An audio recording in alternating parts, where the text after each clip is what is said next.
Madam Chairwoman. We can all agree that we want a cleaner environment, and I think we made tremendous strides in air and water and the environment over the years.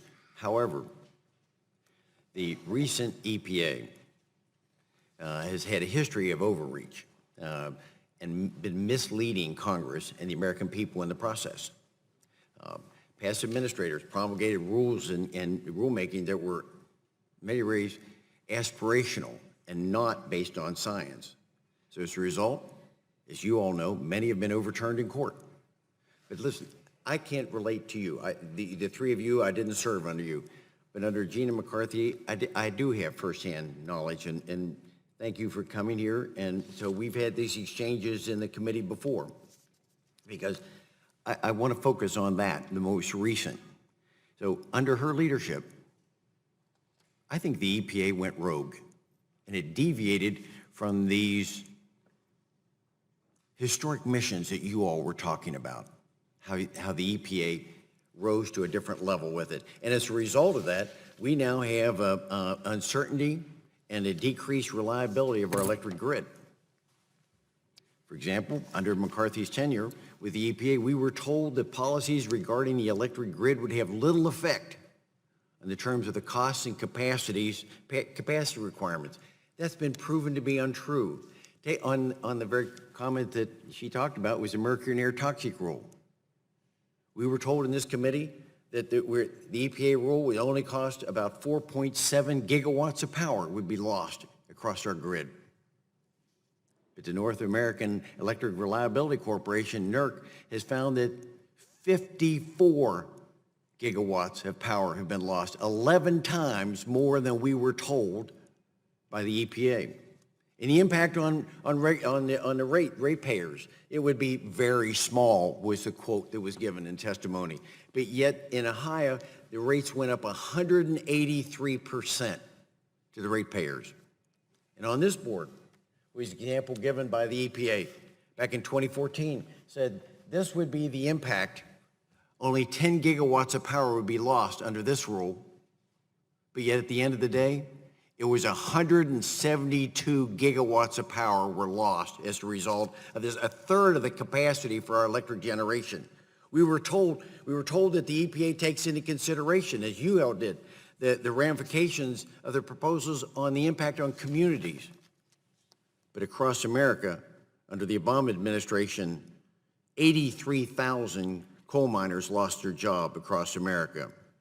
These regulations that were put in effect based on ideology, not science, I think they caused uncertainty. The Samus plant is another example in Ohio. They met all the rules. $1.8 billion was invested. And then under this recent EPA, another rule was promulgated. As soon as that was done, they said they're done. They're retiring their plant after all that money was invested with it, and the taxpayers are going to have to take care of.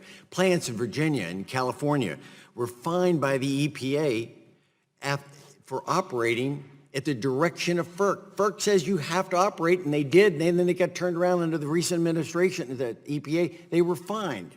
So look, if they had just, in your words, if the EPA had just done its job, the power grid would not be at risk today in America. And President Trump and Rick Perry would not have to be putting forth their efforts to try to restore that balance with it, because the Department of Energy, the Institute for Energy Research, ISO New England, all have concluded our power grid is at risk, is unreliable. Therefore, I think Congress needs to have dependable, credible data coming from the EPA from which we can do it, not ideologically driven. And we need to keep focusing on carbon capture. But I understand today that many of you are unhappy with the direction of the President's EPA. But I think we're entitled to have incredible, reliable information from which to make a conclusion. And I would hope, Mr. Riley, if I can start with you, would you agree that we should have credible, dependable information from which we can set policy? Yes, sir. I think all of us have said today that we believe in more transparency. And Mr. Thomas, would you say, is there a way, when you were there at the administration, did you find, what magic did you have to be able to work collaboratively with DOE? So we didn't have, because back then we didn't have grid insecurity. How did you work with the DOE to make sure that our grid was reliable? You know, we didn't spend much time working with DOE back in those days. I'll tell you what we did, though, across all the cabinet agencies. The way the president operated is you had a lot of interaction in a cabinet process. He operated it like I would if I was chairman of a company and was having my board of directors. That's the way he did. So there was an awful lot of communication back and forth about issues. I don't recall the grid and the reliability of the grid coming forward as an issue that we were trying to deal with. Gentleman's